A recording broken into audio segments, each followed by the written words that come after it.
Assalamualaikum warahmatullahi wabarakatuh. Bismillahirrahmanirrahim. Innal hamdalillah nahmaduhu wa nasta'inuhu wa nastaghfiruh wa na'udzu billahi min shururi anfusina wa sayyiati a'malina. Man yahdihillahu fala mudilla lahu wa man yudlil fala hadiya lahu. Asyhadu an la ilaha illallah wahdahu la syarika lahu wa asyhadu anna Muhammadan abduhu wa rasuluh. Ya ayyuhalladzina amanu taqullaha haqqa tuqatih wa la tamutunna illa wa antum muslimun.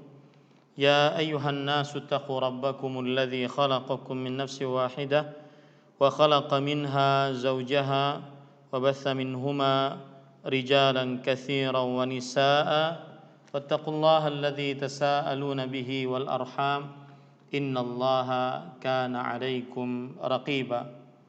Ya ayyuhalladzina amanu taqullaha wa qulu qawlan sadida yuslih lakum a'malakum wa yaghfir lakum dhunubakum wa man yuti'illaha wa rasulahu faqad faza fawzan 'azima. Amma ba'd. Fa inna asdaqal hadithi kitabullah wa ahsanul hadi hadi Muhammadin sallallahu alaihi wa ala alihi wasallam wa syarrul umuri muhdatsatuha wa kullu muhdatsatin bid'ah wa kullu bid'atin dhalalah wa kullu dhalalatin finnar. Alhamdulillah, kita bersyukur pada Allah Subhanahu wa taala pada hari ini, hari Selasa pagi menjelang siang 7 Zulhijjah 1441 Hijriah, kita dimudahkan oleh Allah Subhanahu wa taala untuk duduk bersama mengkaji kembali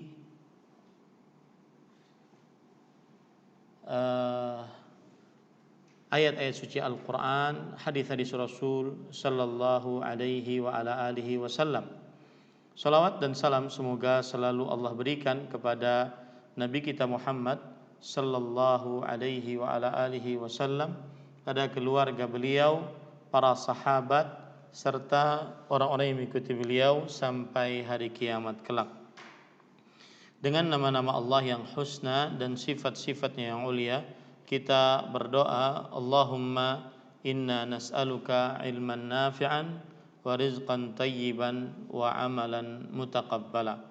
Wahai Allah, sesungguhnya kami memohon kepada Engkau ilmu yang bermanfaat, rezeki yang baik, dan amal yang diterima. Allahumma amin. Ahibati hafizakumullahu ta'ala, kaum muslimin yang saya cintai karena Allah, semoga Allah Subhanahu wa ta'ala selalu menjaga kita. Pada kesempatan kali ini kita bersama Majelis Ta'lim Mumtaz mengadakan kajian tematik, Islam tematik, dengan tema bencana hutang. Ahibati hafizakumullahu ta'ala, kaum muslimin yang saya cintai karena Allah, semoga Allah Subhanahu wa ta'ala selalu menjaga kita. Pada pertemuan kali ini kita akan membahas tentang perkara yang berkaitan dengan muamalah. Perkara yang berkaitan dengan apa? Dengan muamalah, yaitu hubungan antara sesama manusia. Muamalah ada dua, hubungan dengan Allah dengan hubungan dengan manusia, atau yang sering disebut dengan hablun minallah wa hablun minan nas. Nah, hubungan dengan Allah Subhanahu wa taala mabniyatun 'alal musamahah. Hubungan dengan Allah Subhanahu wa taala dibangun di atas pemaafan dari Allah Subhanahu wa taala. Dibangun di atas pemaafan dari Allah Subhanahu wa ta'ala. Bentar, saya tinggikan dulu suaranya. Taib. Ibu-ibu, bapak-bapak, saudara-saudari yang dimuliakan oleh Allah Subhanahu wa taala, hubungan dengan Allah Subhanahu wa taala itu dibangun di atas saling memaafkan. Artinya Allah Subhanahu wa taala Maha Pemaaf. Allah Subhanahu wa taala Maha Pemaaf. Sebagaimana di dalam beberapa hadis qudsi, wa rahmati wasi'at kulla syai. Rahmatku meliputi segala sesuatu. Nah, ini adalah rahmat Allah Subhanahu wa taala. Makanya apabila seorang hamba bermaksiat kepada Allah lalu dia bertobat, maka pasti diampuni oleh Allah Subhanahu wa taala asalkan mengumpulkan syarat-syarat taubat. Ya, asalkan mengumpulkan syarat-syarat taubat, di antaranya ikhlas, menyesal atas dosanya, kemudian bertekad untuk tidak mengulangi, memutuskan dosa itu saat itu juga, kemudian pada waktunya. Nah, ini yang disebut kalau seorang hamba berhubungan dengan Allah, maka hubungannya dibangun di atas saling meminta. Ya, hubungannya dibangun di atas saling memaafkan. Allah Subhanahu wa taala Maha Pemaaf. Allahumma innaka afu tuhibbul afwa fa'fu anni. Ya Allah, Engkau Maha Pemaaf, mencintai maaf, maka maafkanlah aku. Nah, adapun hubungan manusia dengan manusia, maka kebalikannya, yaitu huququl adamiyyin mabniyatun 'alal musyahah, kata para ulama rahimahumullahu taala, yaitu hak antar sesama manusia dibangun di atas saling meminta. Hak antar sesama manusia dibangun di atas saling meminta. Apa itu maksudnya saling meminta? Yaitu apabila seseorang punya tanggungan kepada orang lain, baik itu di dalam perkara harta, dalam perkara nyawa, dalam perkara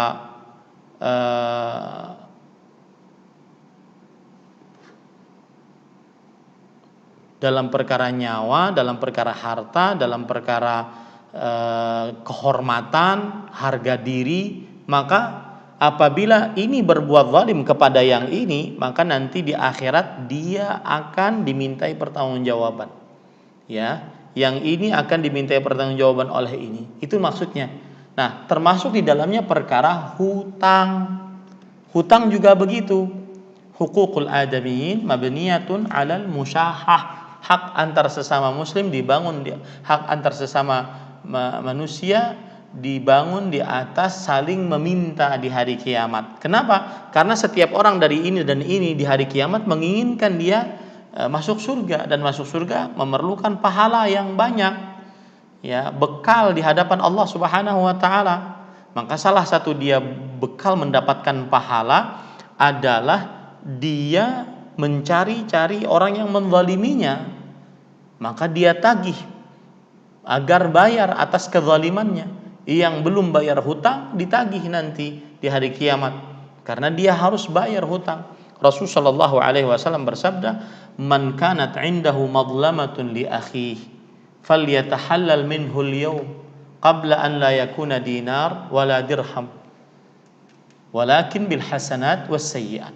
Barang siapa yang mempunyai kezaliman terhadap saudaranya, ya, perhatikan, barang siapa yang mempunyai kezaliman terhadap saudaranya, baik itu dalam harta, dalam kehormatan, atau dalam apapun, maka minta halal sekarang saat di dunia, sebelum nanti di akhirat tidak ada emas dan perak untuk membayar.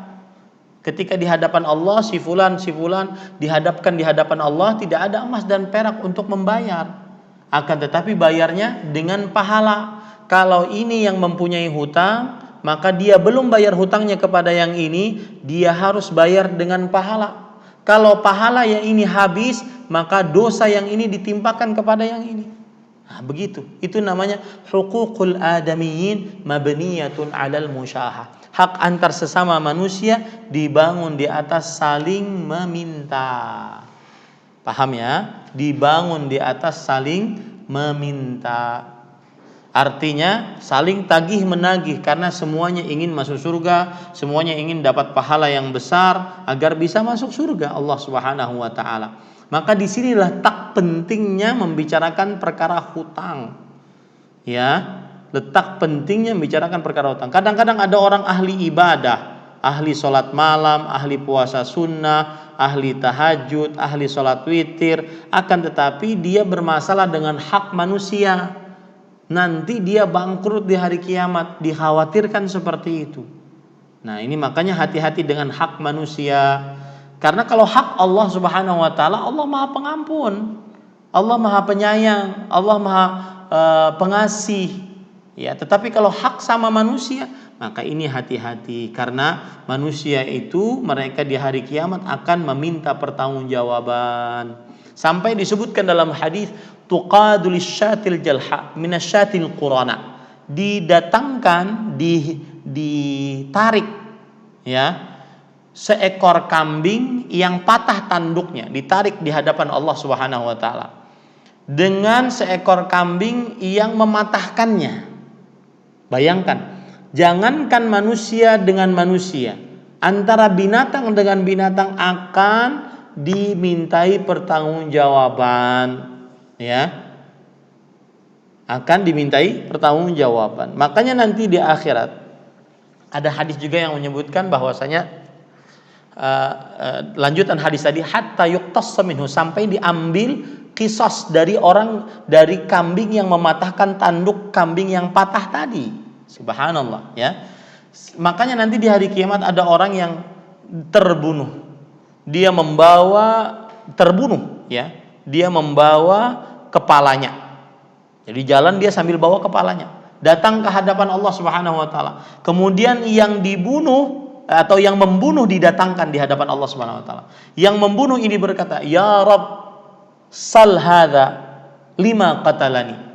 Wahai Rabbku, tanya orang ini, kenapa dia membunuhku? Nah, ini jadi penting sekali perkara yang berkaitan dengan hutang. Penting sekali perkara yang berkaitan dengan muamalah, yaitu perihal hutang. Kenapa? Karena dikhawatirkan seseorang akan bangkrut di hari kiamat kalau seandainya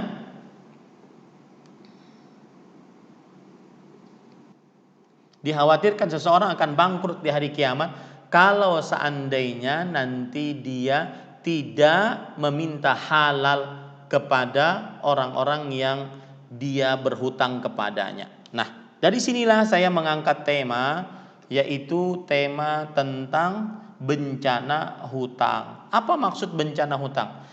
Bencana itu tema marketing sebenarnya, ya. Artinya agar orang-orang mau mendengarkan apa yang akan disampaikan. Sebenarnya isi dari kajian ini adalah yaitu membicarakan bahaya berhutang. Dan saya punya buku, insya Allah nanti dibagikan kepada jamaah Majelis Ta'lim Mumtaz secara gratis.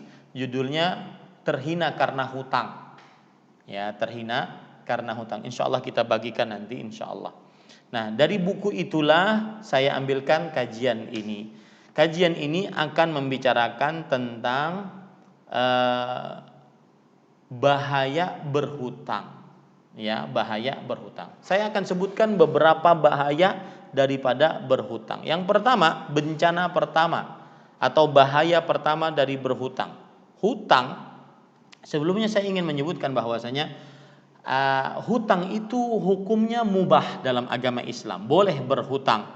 Sebagaimana Allah Subhanahu wa taala berfirman di dalam Al-Qur'an, yaitu pada surat Al-Baqarah, ya ayyuhalladzina amanu idza tadayantum bidainin ila ajalin musamma faktubuh, yang artinya, wahai orang-orang yang beriman, jika kalian berhutang pada waktu yang sudah ditentukan, maka tulislah. Para ulama rahimahumullahu ta'ala menunjukkan, menjelaskan bahwasanya ayat ini adalah ayat hutang. dan ayat ini menunjukkan bahwa bolehnya berhutang. Seperti misalkan perkataan Syekh Abdurrahman bin Nasir As-Sa'di rahimahullah yang mempunyai kitab Tafsir As-Sa'di, dan saya nasihatkan kepada bapak-bapak, ibu-ibu, anggota Majelis Ta'lim Mumtaz yang ingin mempelajari tafsir dari mulai dasar dengan bahasa yang mudah, silahkan baca kitab tafsir itu, Tafsir As-Sa'di, sudah diterjemahkan dalam bahasa Indonesia. Beliau mengatakan pada ayat ini, yaitu surat Al-Baqarah ayat 282, hadhihi ayatud dain, ini adalah ayat hutang. Wahia atwalu ayatil Quran, dan dia adalah ayat yang paling panjang dalam Al-Quran. Wa qad ishtamalat ala ahkamin azimatin jalilatil manfa'ah wal miqdar, dan ayat ini mencakup hukum-hukum yang agung, besar, bermanfaat, serta mempunyai kedudukan di dalam agama Islam. Ahaduha, contoh keagungan ayat ini, annahu tajuzu jami'u anwa'il mudayanat, bahwa ayat ini menunjukkan bolehnya seluruh jenis perhutangan, min salamin wa ghairi, baik itu hutang secara salam. Jadi dalam jenis jual beli Islam, dalam Islam itu ada namanya jenis jual beli salam. Salam itu adalah apabila ada orang membeli barang, kemudian dia pesan barang tersebut, kemudian dia kasih uangnya, maka barangnya nanti belakangan. Nah itu salam, itu namanya hutang. Si penjual berhutang kepada si pembeli karena uangnya sudah duluan atas pesanan dia, maka nanti si pembeli memberikan. Nah, ini boleh dalam Islam. Ataupun sewa menyewa, ini boleh dalam Islam. Seluruh jenis perhutangan pinjam meminjam diperbolehkan dalam agama Islam.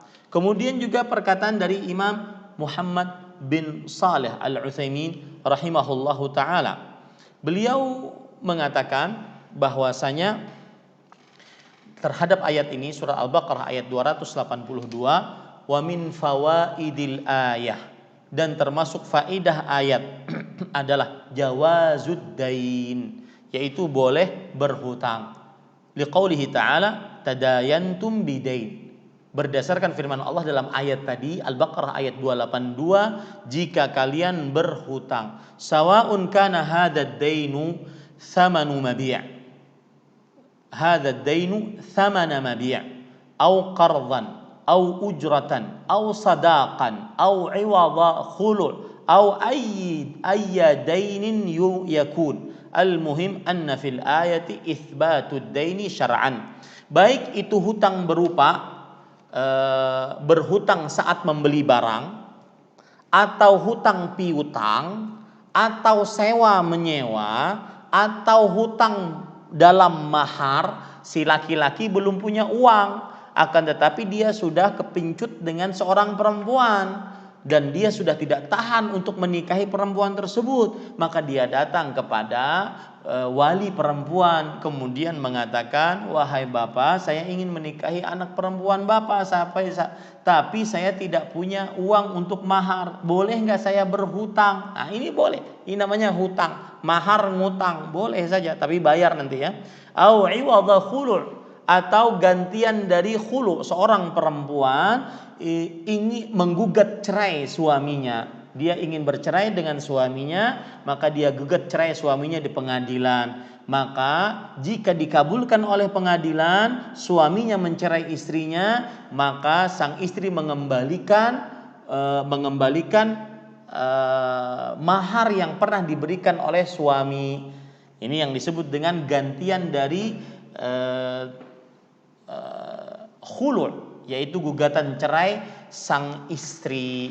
Ya, itu boleh dihutang daripada istrinya, aduh saya mau khulu', sebenarnya suami saya sudah selingkuh, ya suami saya tidak sholat, saya mau khulu', tapi untuk bayar hutang, untuk bayar maharnya kembali saya tidak sanggup, maka kita katakan khulu' saja. Apalagi kalau dia sudah tidak sholat, ya, atau menyimpang akidah, melakukan kesyirikan, ataupun melakukan KDRT, ataupun melakukan perzinahan, khulu saja sesudah dinasihati dan sebagainya, dia suaminya tetap tidak bergeming, maka khulu saja. Dan katakan saya berhutang, nanti bayar pelan-pelan terhadap suami daripada dia dizalimi oleh suaminya. Nah ini, atau hutang jenis apapun, yang penting kata beliau di dalam ayat ini terdapat bolehnya berhutang menurut syariat Islam, ya, menurut syariat Islam. Taib. Sekarang ahibati hafizakumullah taala, kaum muslimin yang saya cintai karena Allah, semoga Allah Subhanahu wa taala selalu menjaga kita. Kita akan bahas tentang apa bencana hutang. Yang pertama, ya, para ikhwah yang dirahmati oleh Allah Subhanahu wa taala, hutang ini sangat diagungkan oleh Nabi Muhammad sallallahu alaihi wa ala alihi wasallam, dan sangat dihati-hatikan oleh Nabi Muhammad sallallahu alaihi wasallam. Buktinya apa? Buktinya Rasulullah sallallahu alaihi wasallam di awal-awal syariat Islam, beliau tidak mensalati. Mohon maaf ya, bagi yang berpuasa, saya tidak puasa ya. Baik. Di awal-awal syariat Islam dalam perihal hutang, Nabi Muhammad SAW tidak mensalati jenazah yang mempunyai tanggungan hutang. Awal-awalnya tidak beliau salati.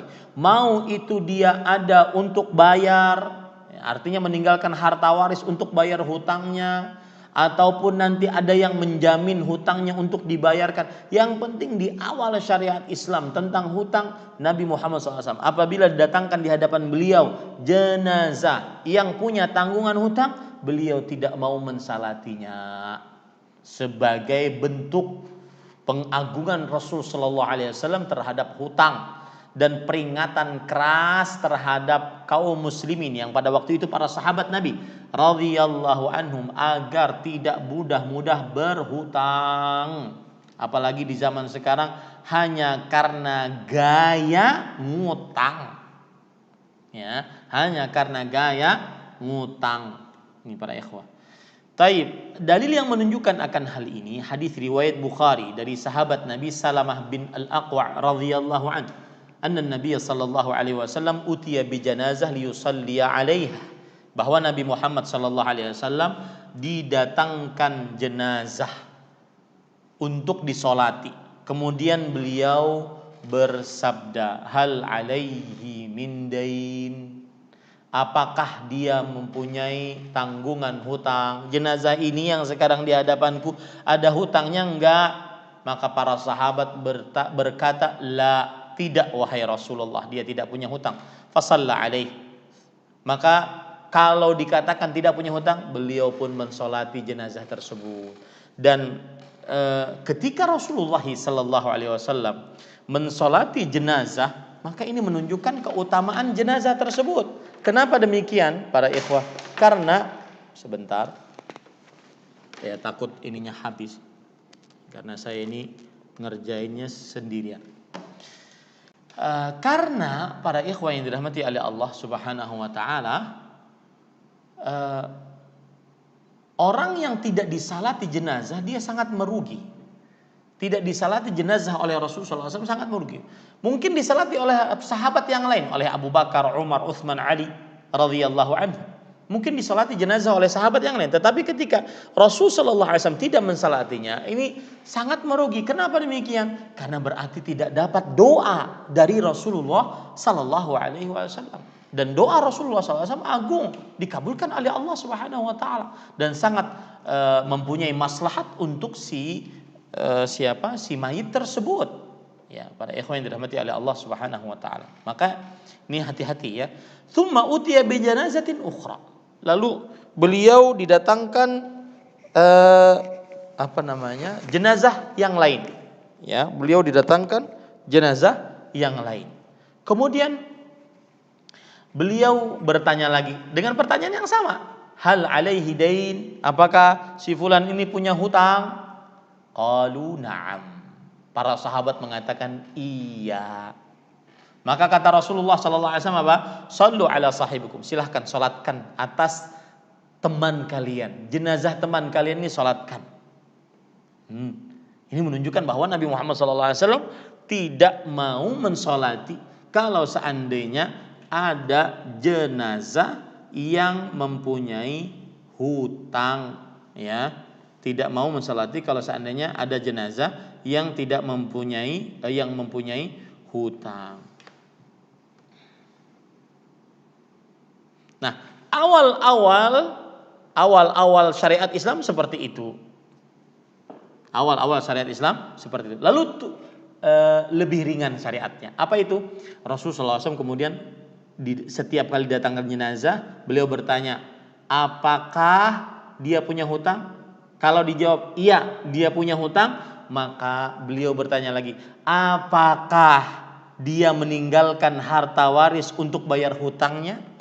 Nah, ini lebih ringan daripada yang kedua, tapi tetap di situ ada pengagungan terhadap perkara hutang. Hal ini berdasarkan hadis yang diriwayatkan oleh Imam Bukhari dari Abu Hurairah radhiyallahu anhu. Beliau bercerita, anna Rasulullah sallallahu alaihi wasallam kana yu'ta birrajulil mutawaffa alaihi dain. Adalah Nabi Muhammad sallallahu alaihi wasallam didatangkan seorang yang sudah meninggal dan mempunyai tanggungan hutang. Fayas'al, maka beliau bertanya, hal taraka lidainihi fadlan? Apakah ia meninggalkan pelunasan untuk hutang tersebut? Fa in hudditsa annahu taraka lidainihi wafa'an shalla. Maka jika diberitahukan bahwa ia meninggalkan pelunasan, maka beliau akan menyolatinya. Kalau ada uang untuk melunasi harta, maka beliau mensalatinya. Kalau di awal tidak, asal punya hutang nggak disolati. Shallu ala sahibikum. Sudah solati jenazah kalian. Ya. Nah, yang kedua lebih ringan, yaitu beliau nanya, apakah orang ini ada mau bayar hutang atau enggak? Ya, meskipun dia meninggal membawa hutang, apakah ada uang untuk dibayarkan hutangnya atau tidak? Kalau dijawab iya, maka beliau akan sholat. Kalau tidak, maka beliau mengatakan, Sallu ala sahibikum. Sholati jenazah kalian. Kalau enggak ada yang mau bayar hutangnya, sholati atas jenazah kalian. Nah, ahibati hafizakumullah, suatu ketika ada jenazah didatangkan. Kemudian Rasulullah SAW bertanya, punya hutang enggak jenazah ini? Kata orang-orang, iya punya hutang wahai Rasulullah SAW. Langsung ada seorang sahabat bernama Abu Qatadah Al-Ansari radhiyallahu an. Ya Rasulullah, alayya dainuhu. Wahai Rasulullah, hutangnya aku yang nanggung. Hutangnya aku yang nanggung. Maka setelah ada yang menanggung, baru shalla alaih. Baru Nabi Muhammad SAW mensalati jenazah tersebut. Nah, ini para ikhwan yang dirahmati oleh Allah Subhanahu wa ta'ala. Lihat sekarang, apa penjelasan para ulama rahimahumullah ta'ala, kenapa beliau tidak mau mensalati jenazah yang mempunyai tanggungan hutang. Perhatikan perkataan Al-Qadhi Iyad rahimahullah, ulama Islam abad ke-5 Hijriah, disebutkan di dalam kitab Tuhfatul Ahwadhi. Beliau mengatakan, imtina'un Nabi sallallahu alaihi wasallam 'anis salati 'alal madyun imma litahdhir 'anid dain waz-zajr 'anil mumatalah wat taqsir fil ada au karahah an yuqafa du'a'uhu bisababi ma 'alaihi min huquqin nas wa madzalimihim. Perhatikan baik-baik, yang punya hutang bayarkan segera. Ya, jangan tunda-tunda. Kata beliau, Nabi Muhammad SAW menahan diri, tidak mau mensalati jenazah orang yang berhutang. Itu ada beberapa hikmahnya. Satu, peringatan keras terhadap perkara hutang. Dua, peringatan keras terhadap sikap menunda pembayaran hutang. Tiga, meremehkan pelunasan. Ya, peringatan keras terhadap peremehan pelunasan.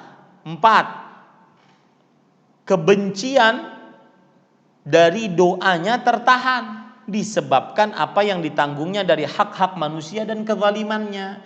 Ustadz, apa maksud dari yang keempat ini saya nggak paham. Gini, Kalau Nabi Muhammad SAW mensolati jenazah yang punya hutang, doa beliau tidak naik. Kenapa? Karena orang ini punya tanggungan hutang. Langit-langit tidak terbuka gara-gara orang ini punya tanggungan hutang sebelum dia meninggal. Nah, itu yang dibenci oleh Rasulullah SAW. Makanya beliau tidak mau mensalati jenazah orang yang mempunyai hutang. Nah, ini para ikhwan yang dirahmati oleh Allah Subhanahu wa taala. Itu hikmah disebutkan oleh Imam Al-Qadhi Iyad rahimahullahu taala. Taib. Hikmah yang lain disebutkan oleh para ulama, di antaranya juga Abul Fadl Ibnu Hajar Al-Asqalani rahimahullahu taala. Beliau mengatakan, qala al-ulama ka'anna alladhi fa'alahu sallallahu alaihi wasallam min tarkis salati ala man alaihi daynun liyuharridhan nasa ala qada'i daini fi hayatihim wat tawassuli ila al-bara'ati minha li'alla tafutuhum salatun nabiyyi sallallahu alaihi wa ala alihi wasallam. Artinya para ulama berkata, seakan-akan yang telah dilakukan oleh Rasul Shallallahu Alaihi Wasallam, yaitu berupa tidak menyalati seorang yang mempunyai tanggungan hutang, adalah agar menggugah kaum muslimin untuk segera melunasi hutang sebelum mati. Dan ingat para ikhwah, kematian tidak berbau. Kematian tidak berbau, maka bayar hutang. Nabi Muhammad SAW tidak mau mensalati jenazah agar memperingatkan dengan keras kepada orang-orang dari kaum muslimin yang berhutang, hati-hati, kalau kamu tidak bayar hutang nanti mati duluan sebelum bayar, maka segera bayar hutang. Nah ini.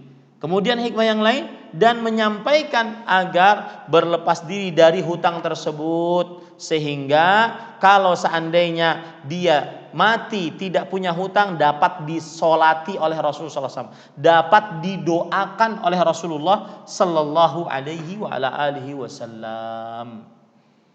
Nah ini para ikhwah yang dirahmati oleh Allah Subhanahu Wa Taala.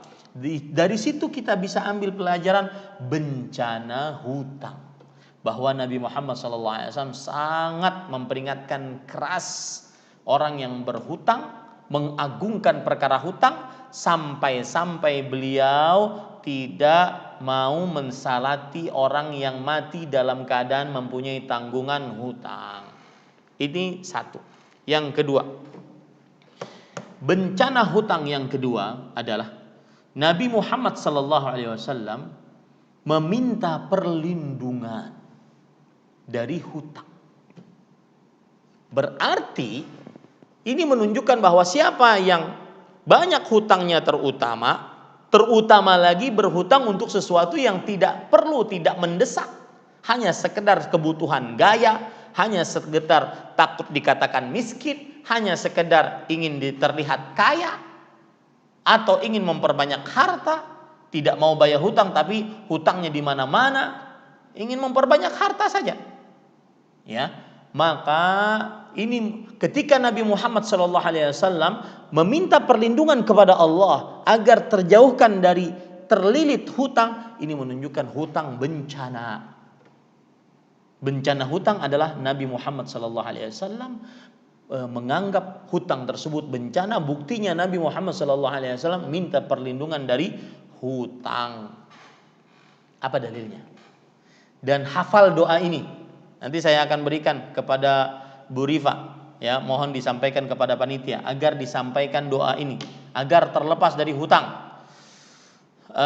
Yang pertama hadis riwayat Bukhari, yaitu dari Amr bin Abi Amr radhiyallahu an. Beliau bercerita, sami'tu Anasan rahimahullah, sami'tu Anasan qala kana an-nabiy sallallahu alaihi wasallam yaqul. Aku sering mendengar, kata Anas bin Malik radhiyallahu an, aku sering mendengar Rasulullah SAW berdoa, Allahumma inni a'udzubika minal hammi wal hazani wal ajzi wal kasali wal jubni wal bukhli wa dhala'id dain wa ghalabatir rijal. Ya Allah, aku berlindung denganmu dari rasa gundah, rasa sedih, rasa lemah, rasa malas, rasa pengecut, sifat bakhil, dan beratnya hutang. Hutangnya terlalu banyak menjadi berat. Dan aku berlindung kepadamu dari dikalahkan musuh. Hadis riwayat Bukhari. Ini ahibati hafizakumullahu ta'ala. Doa itu dihafal. Allahumma inni a'udzubika minal ajzi wal kasal wal jubni wal bukhl wa dhala'id dain wa ghalabatir rijal. Allahumma inni a'udzubika minal hammi wal hazan wal ajzi wal kasal wal jubni wal bukhl wa dhala'id dain wa ghalabatir rijal. Nanti insyaallah doanya saya akan kirimkan. Taib. Kemudian lihat lagi Nabi Muhammad SAW meminta perlindungan kepada Allah dari terlilit hutang. Hadis riwayat Bukhari dari Urwah rahimahullah meriwayatkan dari bibinya Aisyah radhiyallahu anha wa ardhaha ummul mukminin, ibundanya orang beriman. Ya, beliau bercerita anna Rasulullah sallallahu alaihi wasallam kana yad'u fi shalah faqala Allahumma inni a'udzubika minal ma'tham wal maghram. Kata Aisyah radhiyallahu anha, istri Nabi, ummul mukminin radhiyallahu anha wa ardhaha, adalah Nabi Muhammad SAW sering berdoa di mana? Di dalam salat. Sedikit menyimpang tentang hukum fikih salat. Para ikhwah, saya nasihatkan baik-baik bahwasanya lebih utama berdoa di dalam salat dibandingkan di luar salat. Buktinya, salah satu buktinya adalah Nabi Muhammad SAW sering melakukan doa bukan di luar salat, tetapi di dalam salat, terutama saat sujud, terutama sebelum salam. Nah, ini para ikhwan. Apa doanya? Allahumma inni a'udzubika minal ma'tham wal maghram. Ya Allah, aku berlindung denganmu dari banyak dosa dan banyak hutang.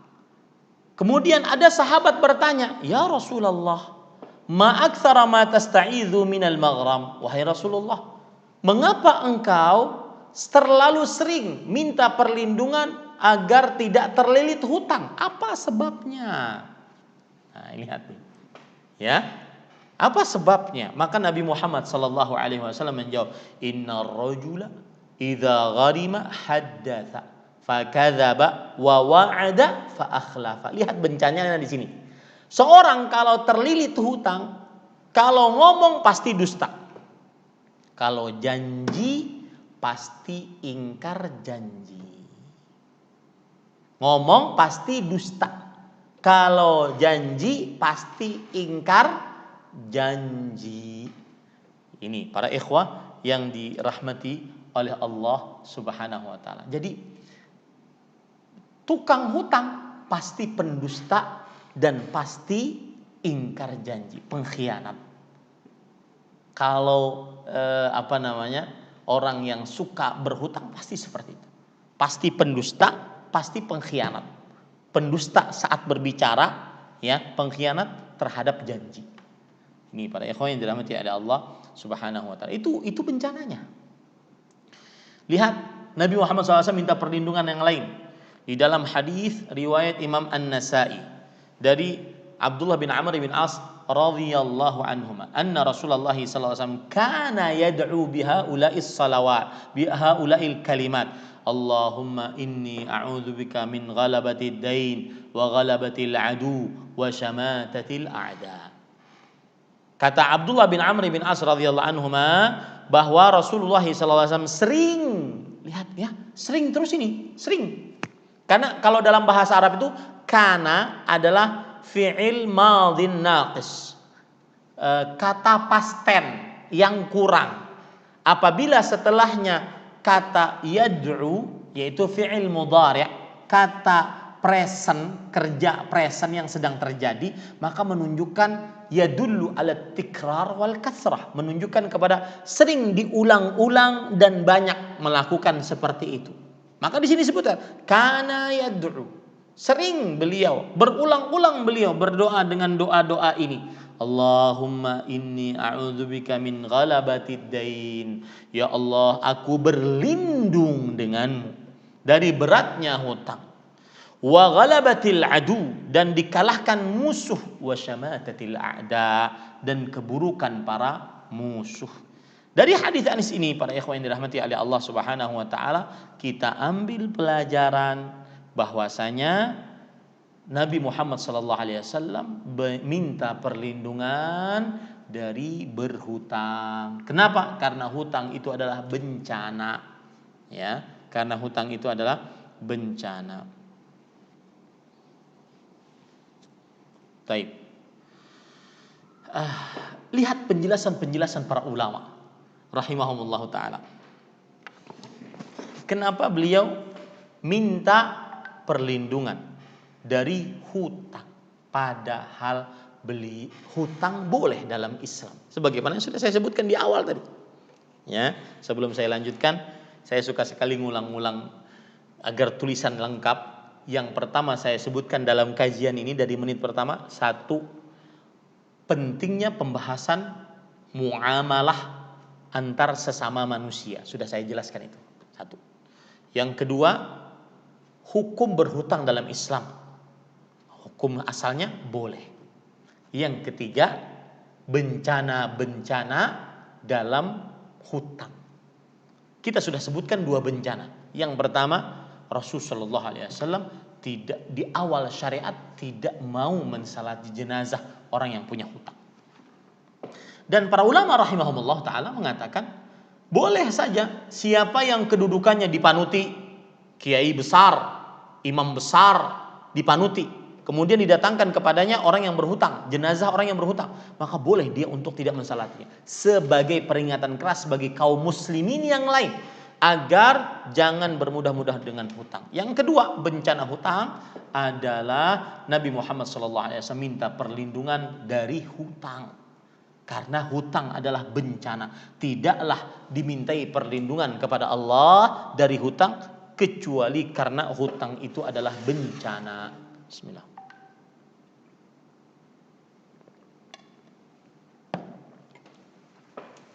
Ahibati, hafizakumullahu ta'ala. Lihat penjelasan-penjelasan para ulama. Di antaranya disebutkan oleh Imam Al-Aini rahimahullah di dalam kitab beliau Umdatul Qari, Syarah Sahih Bukhari. Beliau mengatakan, fihi basya'atud dain wa shiddatuhu wa ta'diyatuhu da'in ila irtikabil kadhib wal halif fil wa'dil alladzaini huma min sifatil munafiqin.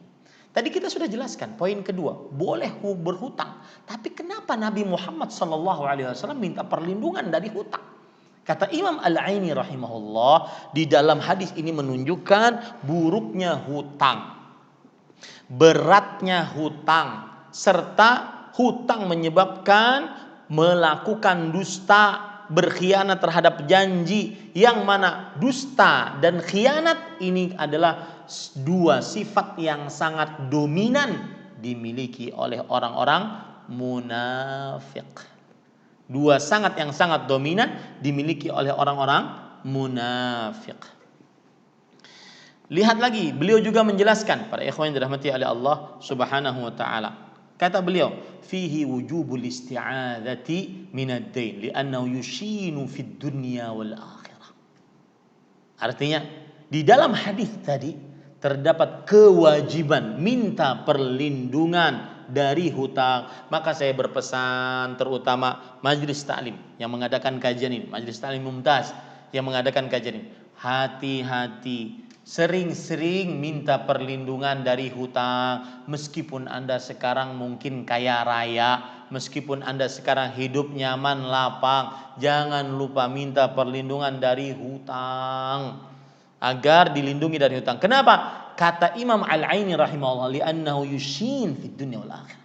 Karena dia memburukkan keadaan seseorang, menghinakan seseorang di dunia dan di akhirat.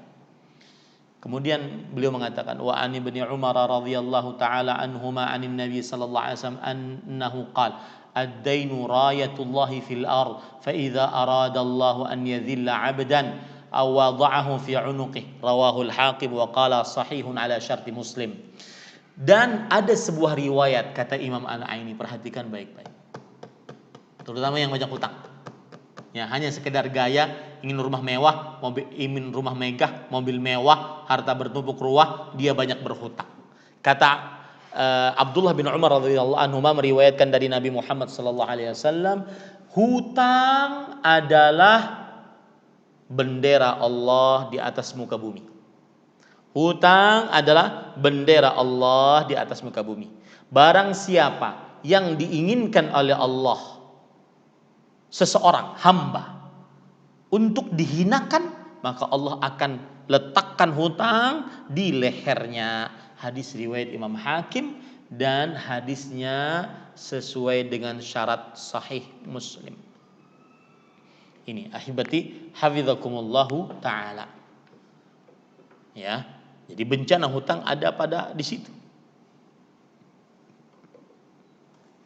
Kemudian para ikhwan yang dirahmati oleh Allah Subhanahu wa taala, lihat lagi penjelasan yang menarik juga dikatakan oleh Ibnu Hajar Al-Asqalani rahimahullah taala dalam kitab beliau Fathul Bari. Qala Ibnul Munir, arada bihadhihi tarjamah anna ad-daina la yakhlu bid-dain bid-din wa anna al-isti'adzah minhu laysat li dzati bal lima yukhsha min ghawailihi. Kata Imam Al-Hafidh Ibnu Hajar, Ibnul Munir rahimahullah mengatakan, kenapa Nabi Muhammad SAW sampai minta perlindungan dari hutang, padahal hutang itu boleh dalam Islam, karena ditakutkan dari keburukan-keburukan yang timbul hasil hutang, dusta, ingkar janji, ya, itu keburukan-keburukan yang timbul dari hasil hutang. Ini para ikhwan yang dirahmati oleh Allah. Nah, gitu ya. Jadi perhatikan baik-baik kenapa hutang tersebut ya dimintai perlindungan oleh Allah, oleh Rasulullah sallallahu alaihi wa ala alihi wasallam. Baik. Sekarang yang ketiga, bencana hutang yang ketiga. Hutang menghinakan di siang hari, mempusingkan di malam hari, menggundahkan seseorang di malam hari. Masya Allah, ini kajian baru berapa menit, sudah 8 pertanyaan. Tunggu, belum selesai kajiannya. Perhatikan baik-baik. Sekarang bencana yang ketiga dari hutang, menghinakan seseorang di siang hari, kemudian menggundahkan pikiran seseorang di malam hari. Perhatikan perkataan-perkataan ulama berikut. Di antaranya perkataan seorang khalifatul muslimin, khalifah kaum muslimin, amirul mukminin, pemimpinnya orang beriman. Bahkan disebut-sebut sebagai al-khalifah ar-rasyid al-khamis, khalifah rasyid yang baik yang kelima. Setelah 4 khalifah dari para sahabat, beliau ini dari kalangan tabi'in dan beliau hampir sama dengan khalifah rasyid yang sebelumnya. Saking adilnya di zaman beliau. Beliau adalah Umar bin Abdul Aziz rahimahullahu taala, seorang tabi'in. Beliau mengatakan sebagaimana disebutkan di dalam kitab Umar bin Abdul Aziz Ma'alimul Islah wa Tajrid, wa usikum alla tudayinu walau labistumul abaa fa inna ad-daina dhullun bin nahar wa hammun bil lail fad'u taslam aqdarukum wa a'radukum wa tabqa lakumul hurmatu fin nasi ma baqitum. Aku wasiatkan kepada kalian agar tidak berhutang meskipun kalian merasakan kesulitan hidup, karena sesungguhnya hutang adalah kehinaan di siang hari, kesengsaraan di malam hari. Tinggalkanlah hutang, niscaya martabat dan harga diri kalian akan selamat dan kemuliaan masih tersisa bagi kalian di tengah-tengah manusia selama kalian masih hidup. Orang kalau banyak hutang itu jarang ikut pengajian. Kenapa demikian? Karena kadang-kadang kalau ada pengajian, ya, yang menghutanginya ada di tempat pengajian. Meskipun yang berhutang duduk paling pojok, ya, maka dia tahu tuh yang menghutangi saya ada di depan tuh. Nanti noleh-noleh dikit lagi, aduh malu. Jadi dia sengsara. Hina di siang hari, sengsara di malam hari. Sengsara kenapa? Karena pikirannya tidak menentu di malam hari. Besok bagaimana, kalau dihutang bagaimana, kalau ditagih bagaimana. Saya pernah punya kawan, dia berhutang. Punya hutang 1,2 miliar. Alhamdulillah. Itu gimana itu? Subhanallah. Kita berhutang 50.000 aja ribet. Ya, ini 1,2 miliar. Subhanallah. Beliau bercerita, setiap kali ada yang nelfon keringat dingin. Jangan-jangan mau nagih. Ini namanya terhina di siang hari, sengsara di malam hari. Lihat penjelasan yang lain. Dijelaskan oleh Umar bin Khattab radhiyallahu anhu, khalifah yang kedua, Amirul Mukminin. Orang pertama kali yang bergelar Amirul Mukminin Umar bin Khattab radhiyallahu anhu. Dan seorang yang dijamin masuk surga. Seorang yang pendapatnya dibenarkan oleh Allah, seorang yang ditakuti oleh syaitan, seorang yang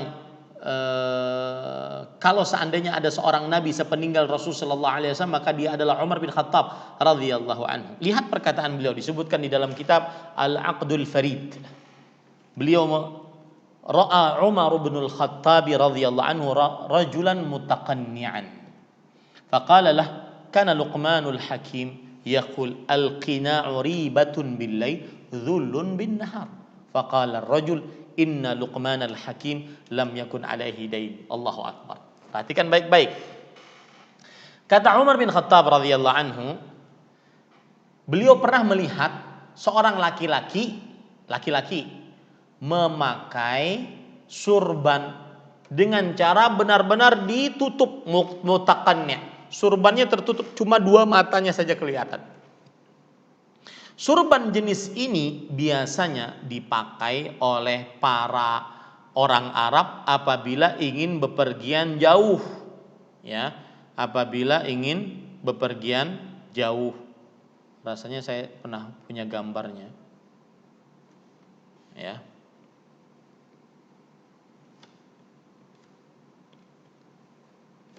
Sebentar, saya perlihatkan gambarnya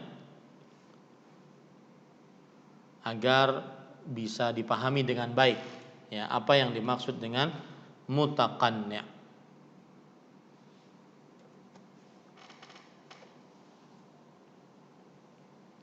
Yang jelas nanti kalau keluar gambarnya saya akan beritahu. Para ikhwan yang dirahmati oleh Allah Subhanahu wa taala, mutaqanni' adalah memakai surban bukan hanya di kepala, tetapi seluruh kepalanya ditutup, sampai mukanya ditutup kecuali 2 matanya.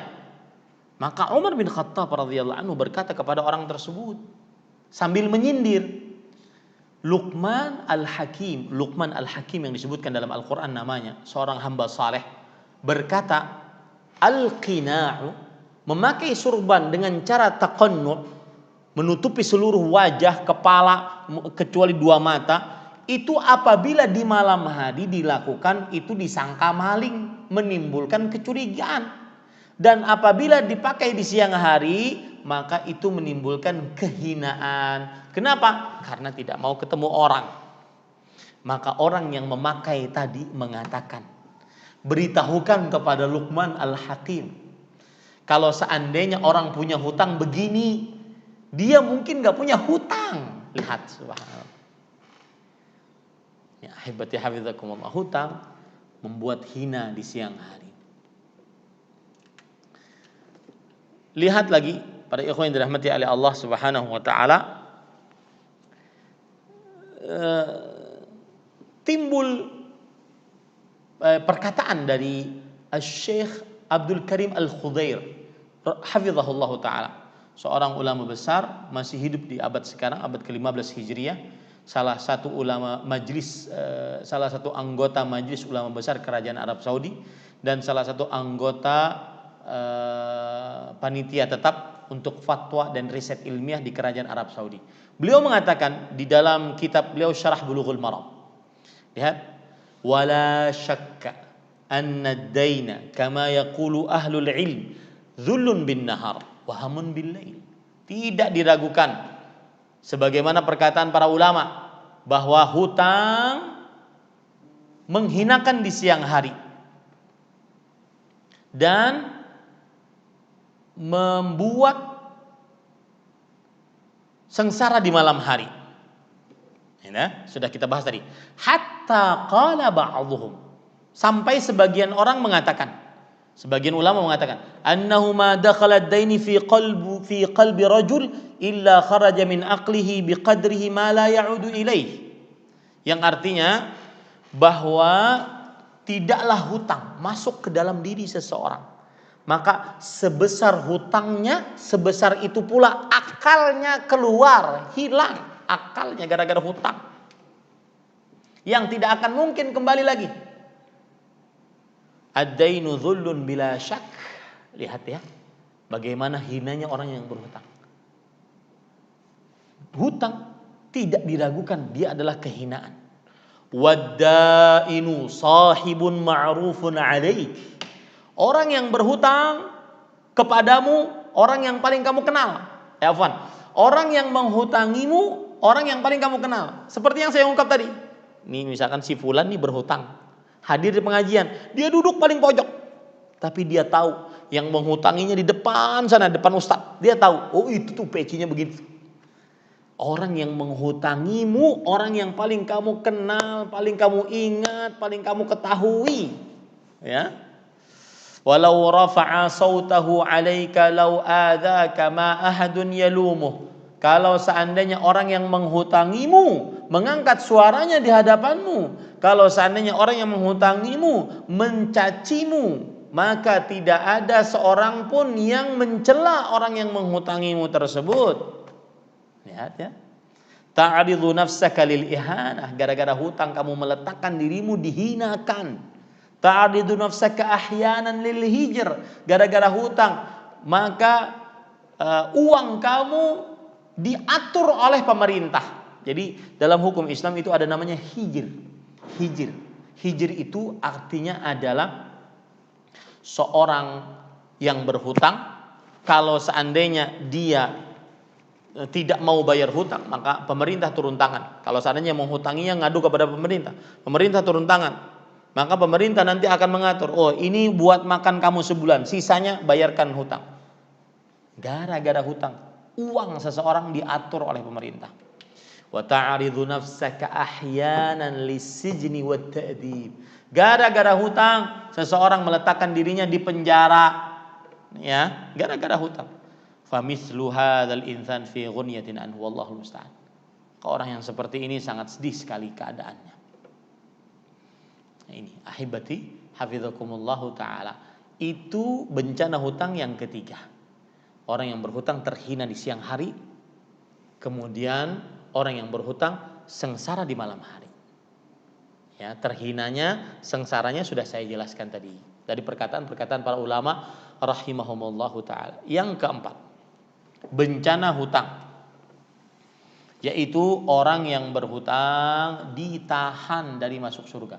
Kalau dia mati membawa hutangnya dan belum dibayarkan hutangnya. Makanya salah satu bakti yang paling bakti kepada orang tua setelah orang tua meninggal dari seorang anak adalah membayarkan hutang orang tua agar orang tua tidak tertahan masuk surga. Makanya bagus dikatakan sebelum meninggal, sebelum disolati jenazah orang tua, maka para keluarga berpesan, siapa yang mempunyai hutang ataupun urusan hutang piutang kepada jenazah orang tua saya, maka mohon disegerakan untuk diselesaikan. Ini tujuannya ini, agar orang tuanya tidak tertahan masuk surga. Bismillah.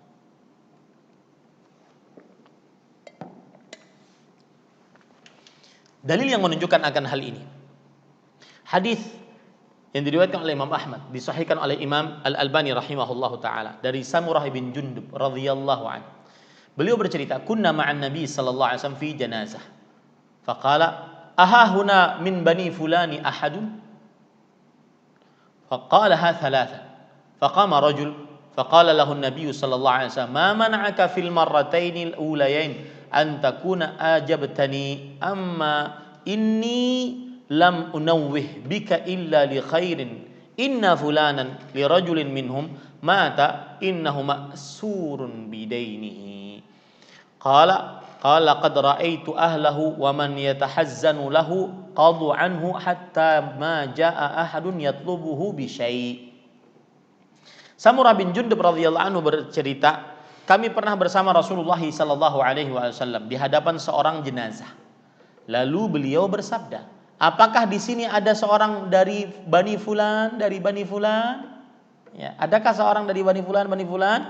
Maksudnya Rasulullah SAW bertanya, kalian sahabatku yang duduk di sini, adakah keluarganya si Fulan? Disebut namanya. Adakah keluarganya si Fulan? Adakah keluarganya si Fulan? 2 kali Nabi Muhammad SAW bertanya, tidak ada yang jawab. Kali yang ketiga baru ada yang jawab. Saya wahai Rasulullah Sallallahu Alaihi Wasallam. Kemudian kata Rasulullah Sallallahu Alaihi Wasallam, mengapa engkau tidak menjawabku? Tadi ketika aku bertanya, aku tidak menyebutkan saudaramu tadi di hadapanmu kecuali untuk kebaikan. Sesungguhnya si Fulan, saudaramu yang meninggal itu, ia tertahan dengan hutangnya. Lihat ya, kata Rasulullah SAW, ia tertahan dengan hutangnya. Garis bawahi kata-kata tertahan ini. Maka kata Samurah bin Jundub radhiyallahu anhu, sungguh aku telah melihat keluarganya dan siapa saja yang sedih karena kematiannya segera melunasi hutang si mayit tersebut sehingga tidak ada seorang pun yang menagih sesuatu dari keluarganya. Sampai seperti itu. Nah, apa maksud tertahan? Kata Asy-Syaikh Al-Allamah Al-Muhaddits Syekhuna Abdul Muhsin bin Hamad Al-Abbad hafizahullahu taala, di dalam kitab beliau Syarah Sunan Abi Dawud, beliau mengatakan mahbusun an dukhulil jannah, tertahan dari masuk surga. Subhanallah, hati-hati para ikhwan. Ya, ini bencana hutang yang keempat, tertahan dari masuk surga. Lihat dalil yang lain. Hadis riwayat Imam Ahmad, Imam Tirmidzi dan disahihkan oleh Imam Al-Albani rahimahullahu taala dari Thauban, maula Rasulullah sallallahu alaihi wasallam. Thauban maula itu artinya mantan budak yang pernah dimerdekakan oleh Rasulullah SAW kemudian menjadi pembantu Rasulullah sallallahu alaihi wasallam. Bahwa Rasulullah sallallahu alaihi wasallam bersabda, "Man faraqar ruhul jasada wa huwa bari'un min thalathin al-kibri wal ghululi wad dain fahuwa fil jannah aw wajabat lahul jannah." Yang artinya barang siapa berpisah ruh dan dari jasadnya, ruh jasadnya berpisah, dan ia terlepas dari 3 perkara: sombong, mengambil harta tanpa kebenaran, dan hutang, niscaya ia dalam surga atau wajib baginya masuk surga. Pemahaman balik dari hadis ini berarti yang apabila dia meninggal masih punya hutang, ada kesombongan, atau dia mengambil harta rampasan perang sebelum dibagikan, maka ini berarti dia tidak masuk surga. Nah, ini para ikhwah. Itu dalil yang kedua atas bencana yang keempat. Dalil yang ketiga atas bencana yang keempat, hadis riwayat Imam Tirmidzi disahihkan oleh Imam Al-Albani rahimahullahu taala dari sahabat Nabi Abu Hurairah radhiyallahu an. Rasulullah sallallahu alaihi wasallam bersabda, "Nafsul mu'min mu'allaqatun bidaini hatta yuqda'an." Yang artinya ruh seorang beriman tergantung dengan hutangnya sampai dilunasi hutangnya. Ruh seorang yang beriman tergantung dengan hutangnya sampai dilunasi hutangnya. Nah, ini para ikhwan yang dirahmati oleh Allah. Apa yang dimaksud dengan tergantung dengan hutangnya? Dijelaskan oleh para ulama di dalam kitab Tuhfatul Ahwadi. Syekh Al-Mubarakfuri rahimahullahu taala berkata, qala as-Suyuti ay mahbusatun an maqamihal karim. Imam As-Suyuti mengatakan tergantung dengan hutangnya maksudnya adalah dia tertahan, tidak ada hukum untuknya. Dia tertahan dari tempat yang mulia. Di akhirat tidak mendapatkan tempat yang mulia gara-gara hutang. Itu penafsiran pertama, tergantung. Ya, tertahan, tidak mendapatkan tempat yang mulia. Qala al-Iraqi amruha mawquf la hukma laha binajatin wala halak hatta yanzura hal yuqda ma 'alaiha min ad-dain am la. Kata Imam Al-Iraqi tafsiran yang kedua, yaitu tergantung karena hutangnya adalah nasibnya tertahan, tidak ada hukum untuknya dengan keselamatan atau kebinasaan. Sampai kapan? Sampai dilihat apakah hutangnya dilunasi atau tidak. Maka hati-hati wahai para anak, ya, selesaikan hutang orang tuamu ketika mereka masih hidup. Ataupun ketika mereka sudah meninggal, selesaikan juga hutang orang tuamu. Ya, ini para ikhwah yang dirahmati oleh Allah Subhanahu wa taala.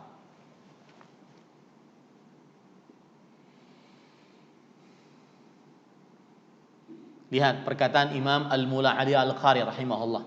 Disebutkan di dalam kitab Syarah Mirqatul Mafatih, Syarah Mishkatul Masabih. Beliau mengatakan, qala Rasulullah sallallahu alaihi wasallam, nafsul mu'min ay ruhuhu mu'allaqatun bidainihi ay mahbusatun bisababihi hatta yuqda anhu. Yang artinya ruhnya orang beriman tertahan. Maksudnya tertahan disebabkan hutangnya. Ya, tertahan disebabkan hutangnya. Annahu la yaghfar bimaqsudihi min dukhul jannah aw min minar martabatil aliyah aw fi zumrati ibadillahis salihin. Yaitu bahwasanya ia tidak beruntung,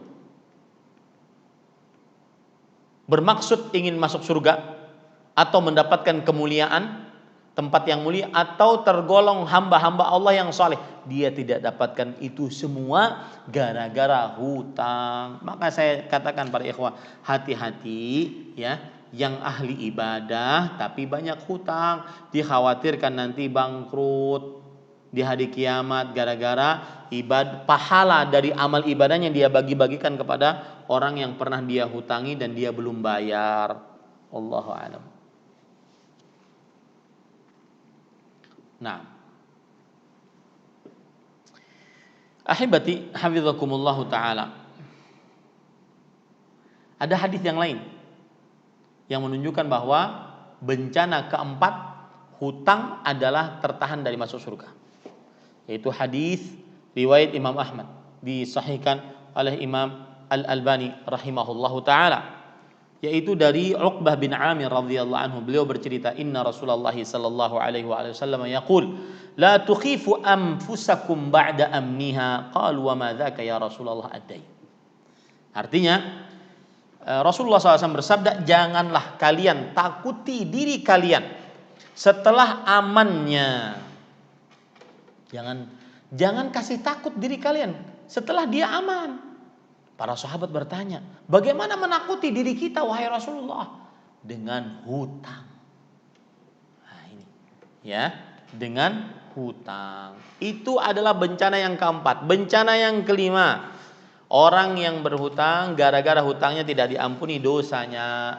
Kalau tadi tidak dimasukkan dalam surga, tidak diampuni dosanya. Ya. Hal ini berdasarkan hadis riwayat Imam Ahmad. Ya, hadis riwayat Imam atau Imam Muslim dulu deh, lebih jelas hadisnya.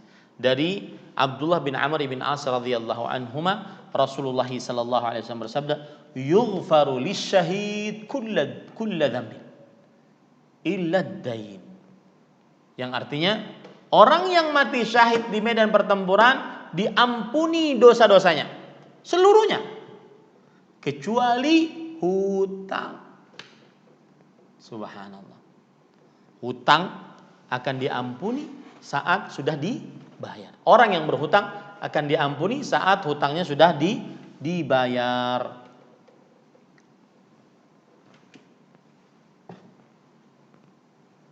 Lihat hadis yang lain lagi yang luar biasa, subhanallah, ya.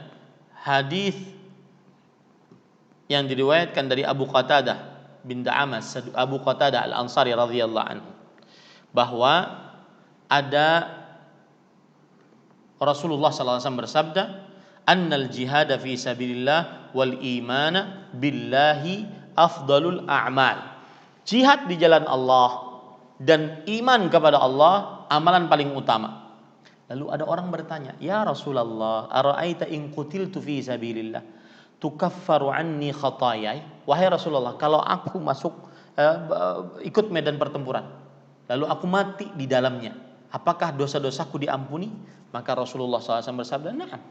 In qutilta fi sabilillah wa anta sabirun muhtasib, muqbil ghairu mudbir." Iya, dosamu akan diampuni selama engkau mati di jalan Allah dalam keadaan bersabar, berharap pahala, menghadap kepada Allah, menghadap musuh, tidak sedang kabur. Tidak sedang kabur karena takut, bukan. Maka kemudian Rasulullah, lalu orang tersebut pulanglah dia. Sudah dapat kabar dari Rasulullah sallallahu alaihi wasallam. Lalu Rasulullah sallallahu alaihi wasallam manggil orang tersebut lagi. Kaifa qulta? Tadi engkau nanya apa? Kemudian orang ini berkata, "Ara'aita in qutiltu fi sabilillah tukaffar anni khataaya." Apa pendapat engkau wahai Rasulullah? Apakah kalau aku terbunuh di medan pertempuran, apakah dosa-dosaku diampuni? Kata Rasulullah sallallahu alaihi wasallam, "Na'am, iya, diampuni dosa-dosa. Ketika engkau berjihad di jalan Allah dalam keadaan sabirun, muhtasibun, muqbilun ghairu mudr illa dain, fa inna Jibril alaihi salam qala li dzalik." Iya, diampuni dosa-dosamu. Kalau engkau berjihadnya dalam keadaan berharap pahala, kemudian menghadap musuh, tidak kabur dari medan pertempuran, kecuali hutangmu enggak diampuni. Ya. Jibril barusan beritahukan kepadaku, kata Rasulullah sallallahu alaihi wa ala alihi wasallam.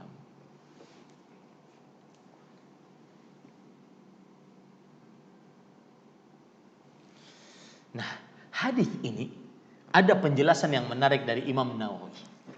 Perhatikan baik-baik penjelasannya. Beliau mengatakan, kecuali hutang. Apa maknanya? Fa fihi tanbihun ala jami'i huquqil adamiyyin wa annal jihada wasyahadata wa ghairahuma min a'malil bir la yukaffir huquqal adamiyyin wa innama yukaffir huquqallahi ta'ala. Lihat baik-baik. Ini ada kaitannya dengan apa yang saya sebutkan di awal kajian. Perhatikan baik-baik. Kata beliau, ketika Rasulullah SAW bersabda, kecuali hutang enggak diampuni dosa. Sama ketika ada hutang. Maka kata beliau, di dalam hadis ini terdapat peringatan keras atas seluruh hak-hak anak manusia yang ada padamu. Hati-hati. Bahwasanya jihad, mati syahid, dan selainnya dari amal-amal saleh tidak menghapuskan dosa-dosamu, tanggung-tanggunganmu terhadap anak Adam. Dan ia hanya menghapuskan tanggungan-tanggunganmu, dosa-dosamu terhadap Allah Subhanahu wa ta'ala. Nah, ini hati-hati. Makanya kan di awal kajian saya sebutkan, tema ini penting. Kenapa? Karena kadang ada orang ahli ibadah, ahli taat, tetapi punya tanggungan terhadap orang. Akhirnya huququl adamin mabniyatun al musyah. Hak antar sesama manusia dibangun di atas saling meminta. Nah, ini ahibati hafizakumullahu ta'ala. Naam.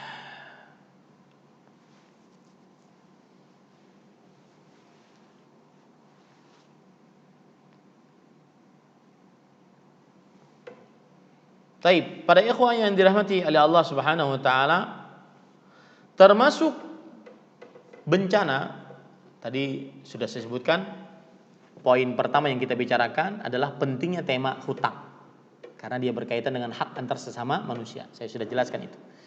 Kemudian yang kedua yaitu hukum berhutang, bahwasanya dia adalah mubah. Kemudian yang ketiga, inti kajian bencana hutang. Bencana hutang sudah saya sebutkan. Satu, Nabi Muhammad SAW memberikan peringatan keras tidak menyalati orang yang mati dalam keadaan berhutang. Ya, kemudian ini sudah kita sebutkan. Yang kedua, Nabi Muhammad SAW beliau menganggap hutang adalah bencana. Buktinya beliau minta perlindungan dari hutang. Yang ketiga, hutang menghinakan seseorang di siang hari, menyengsarakan seseorang di malam hari. Hutang. Yang keempat, hutang menyebabkan seseorang tidak masuk surga. Yang kelima, hutang menyebabkan seseorang tidak diampuni dosanya oleh Allah Subhanahu wa ta'ala. Nah,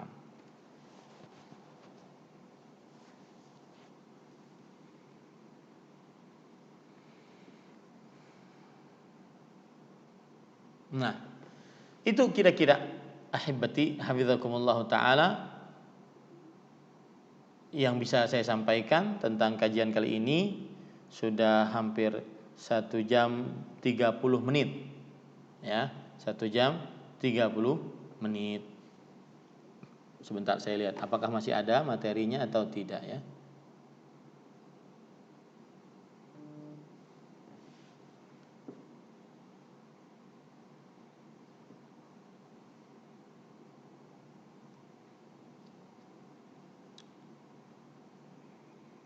Nah, mungkin bisa ditambahkan bencana hutang yang lain adalah membuat bangkrut ahli ibadah yang ahli hutang.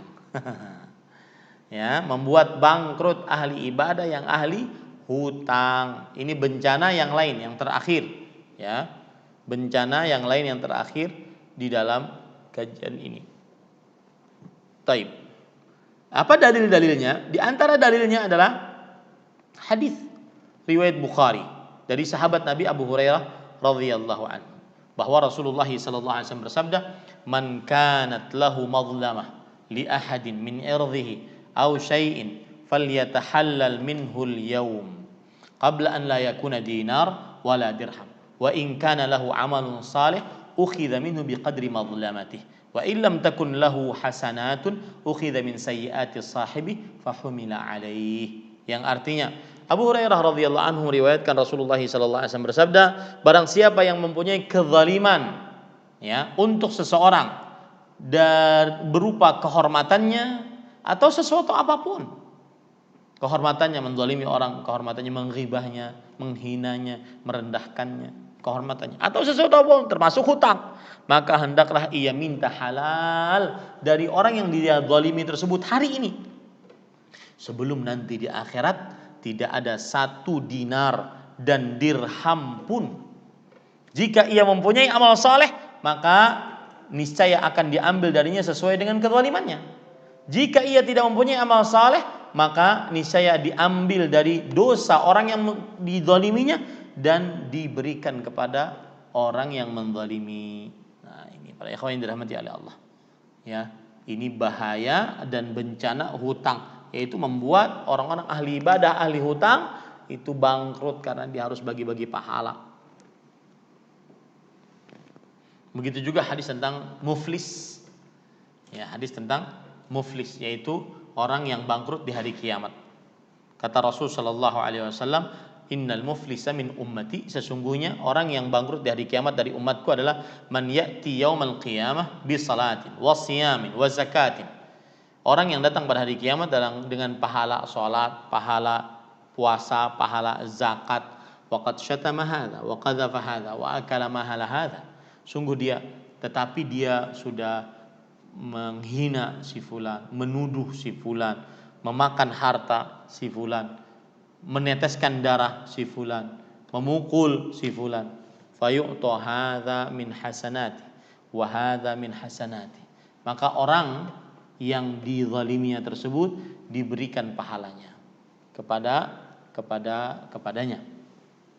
Fa in faniyat hasanatu, jika pahala orang yang menzalimi tadi habis, qabla an yuqdama alaih, sebelum dia menyelesaikan kezalimannya, ya, membayar kezalimannya, ukhidha min khatayahu faturihat alaih thumma turiha finnar, maka diambilkan dosa-dosa orang-orang yang dizaliminya, maka diberikan kepada orang yang menzaliminya, akhirnya dia ceburkan ke dalam neraka jahanam. Nah, itu kira-kira pelajaran kita bencana hutang, ya. Insyaallah saya mudah-mudahan bisa ditepati janjinya ini, saya akan bagikan kepada MT Mumtaz, terhina karena hutang, kitab saya. Nah, kita ambil pertanyaan, sudah banyak pertanyaan, cukup berupa pertanyaannya, ya. Jika saya dulu pernah punya hutang dengan beberapa orang, tapi sudah nggak ketemu lagi dengan orang tersebut dan keluarganya pun sudah tidak ketemu lagi di mana-mana, apakah bisa saya sederhanakan saja, bisa sedekahkan saja tapi nominal dan nama orang tersebut pun saya sudah lupa. Bagaimana ya itu Ustadz? Niatnya sedekah. Kalau saya lupa nama orang tersebut, bolehkah memakai kata fulan atau fulanah saja? Sebelum saya jawab pertanyaan ini, maka saya ingin ingatkan beberapa hal. Satu, tabiat hutang malas bayar. Ya, itu harus diingat. Tabiat hutang malas dibayar. Berdasarkan hadis Rasul, matlul ghani zulm. Menunda-nunda pembayaran hutang terhadap orang yang kaya adalah kezaliman.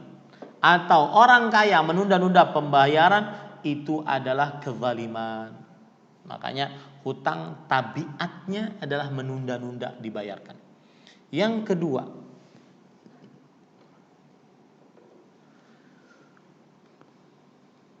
orang yang berhutang,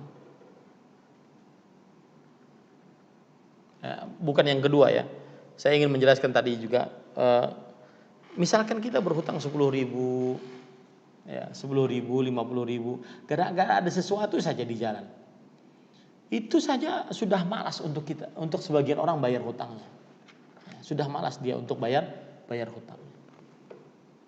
Karena itu sifat tabiat manusia adalah memang menunda-nunda untuk membayar hutang. Nah, jawabannya bagaimana? Apakah boleh mensedekahkan? Kemudian apakah boleh atas nama si fulan saja? Kemudian nominalnya juga saya lupa, apakah boleh? Terserah saya. Maka jawabannya boleh. Tetapi itu inisiatif. Artinya di hari kiamat tetap Anda akan berhadapan dengan orang tersebut yang pernah menghutangi Anda dan Anda belum bayar. Maka ya, Anda akan berurusan dengan orang tersebut. Nah, ini para ikhwan. Tapi asal hukumnya dia boleh. Tapi itu inisiatif. Apa maksud inisiatif? Nanti tetap akan berurusan dengan orang tersebut. Ya, na'am. Allahu a'lam. Dan satu lagi pesan saya ingin ingatkan, agar tidak kejadian seperti pertanyaan ini, lupa orangnya, lupa nominalnya, maka dicatat. Sebagaimana ayat Al-Quran, faktubuh, tulislah jika kalian berhutang kepada masa yang sudah ditentukan, tulislah. Allahu a'lam. Bagaimana apabila ada beberapa orang yang meminjam uang dan sudah berusaha, kita ingatkan dari waktu yang dijanjikan untuk mengembalikan, namun selalu beralasan belum bisa membayar karena kondisi ekonomi seperti suaminya tukang ojek dan ada yang di PHK, ada yang tenggang waktunya sudah setahun dan juga ada yang beberapa bulan belum mengembalikan pinjaman tersebut, sedangkan orang yang meminjamkan juga membutuhkannya.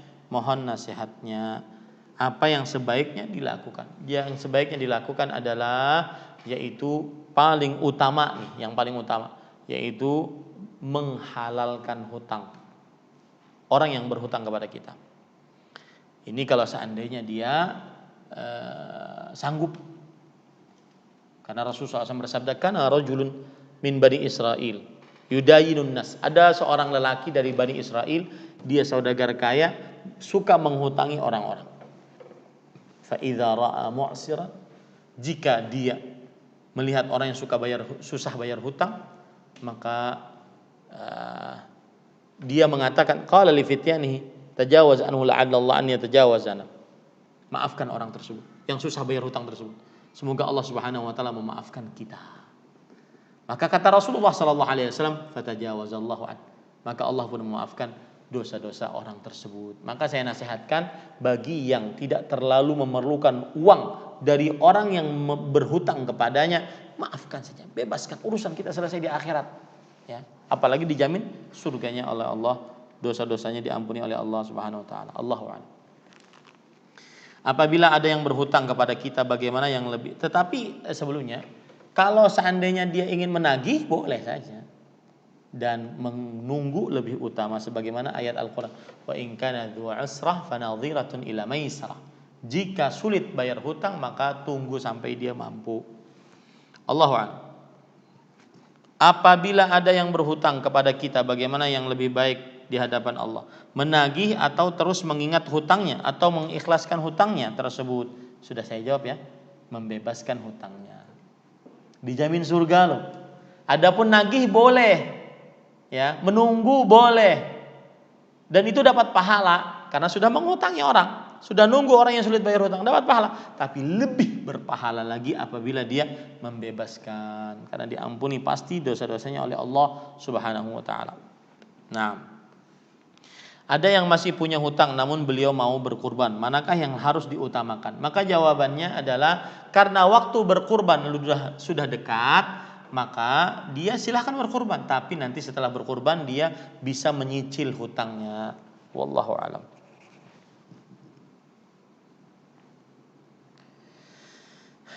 Kalau uang hasil bagi hasil kerjasama dan ternyata riba, boleh dibagikan ke siapa saja. Misalnya ada saudara jatuh miskin, janda, tidak ada usaha, apakah boleh dikasih buat modal usaha atau hanya untuk fasilitas umum saja?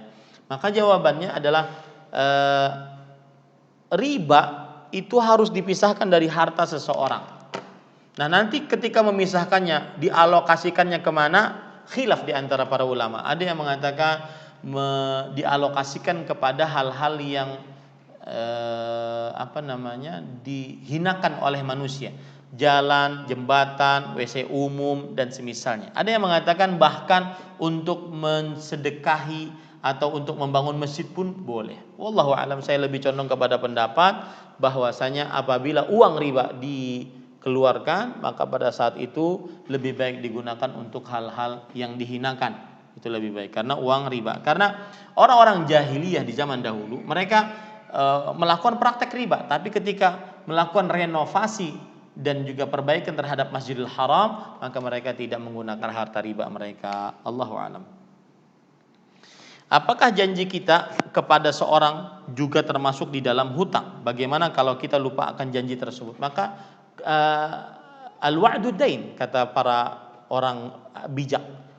Janji itu adalah hutang, ya, maka wajib dibayar hutang, ya. Nah, kalau lupa janji bagaimana? Lupa, Rabbana la tu'akhidna in nasina wa akhtana. Wahai Rabb kami, jangan tulis dosa atas kami jika kami lupa.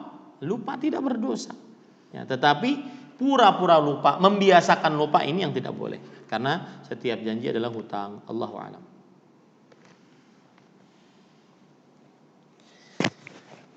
Teman saya terjerat hutang riba yang banyak dan meminta bantuan kepada saudara-saudara, dan mereka membantu sebisanya dan sesuai kemampuannya, dan tidak bisa membantu sampai melunasi hutang teman saya tersebut. Apakah saudara-saudaranya itu berdosa jika tidak membantu sampai hutang tersebut lunas?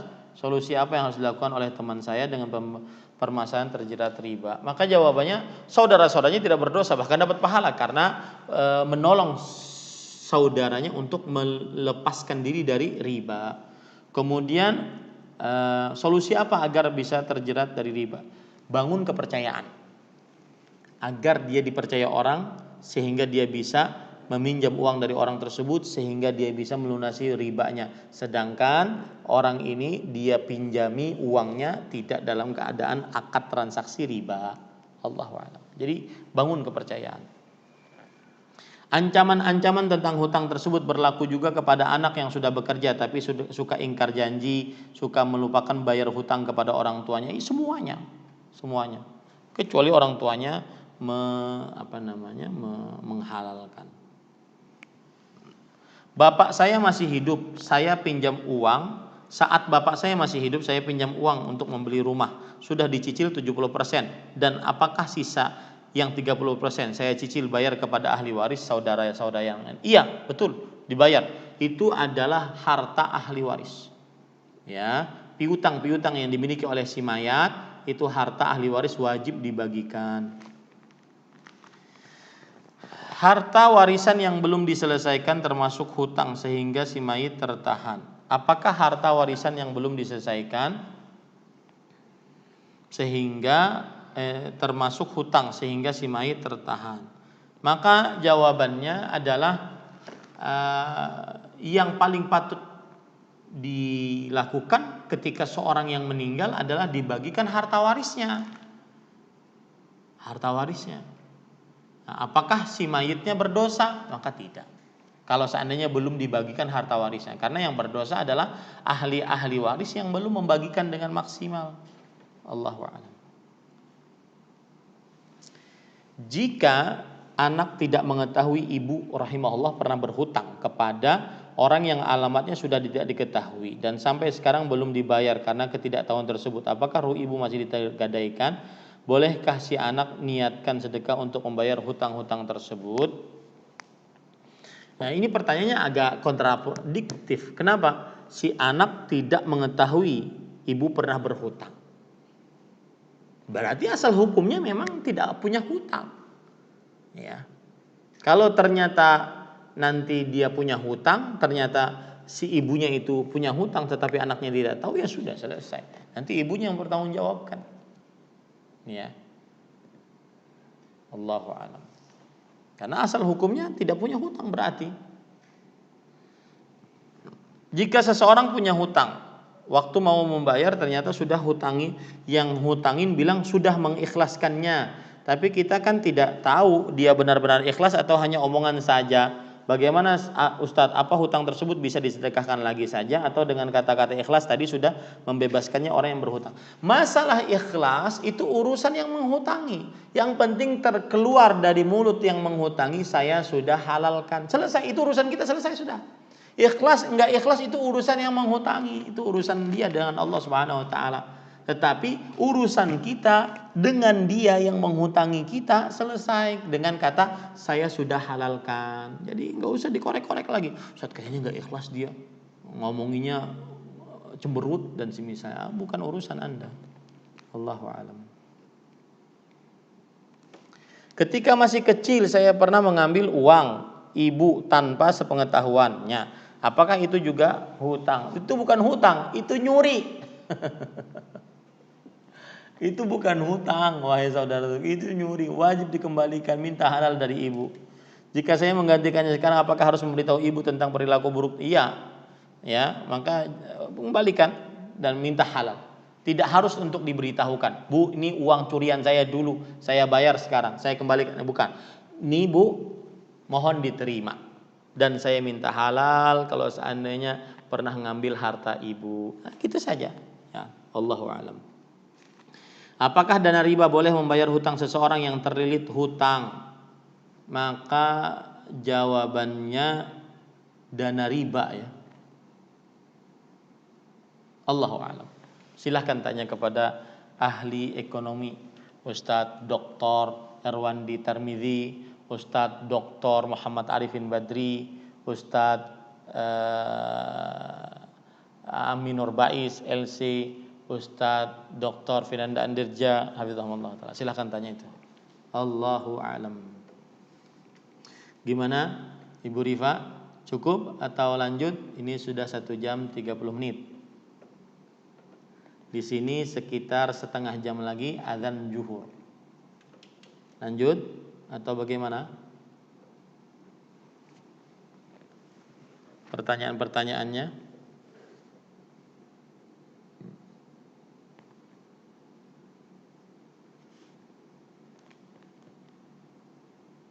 Ada lagi pertanyaannya?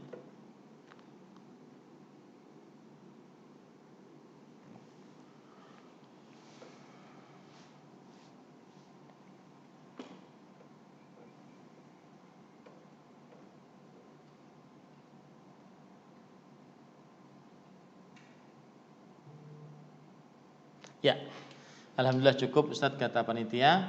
Maka dengan ini saya cukupkan kajian dengan membaca kafaratul majlis. Subhanakallahumma bihamdik, asyhadu an la ilaha illa anta astaghfiruka wa atubu ilaik. Wa sallallahu nabiyana Muhammad walhamdulillahirabbil alamin. Wassalamualaikum warahmatullahi wabarakatuh.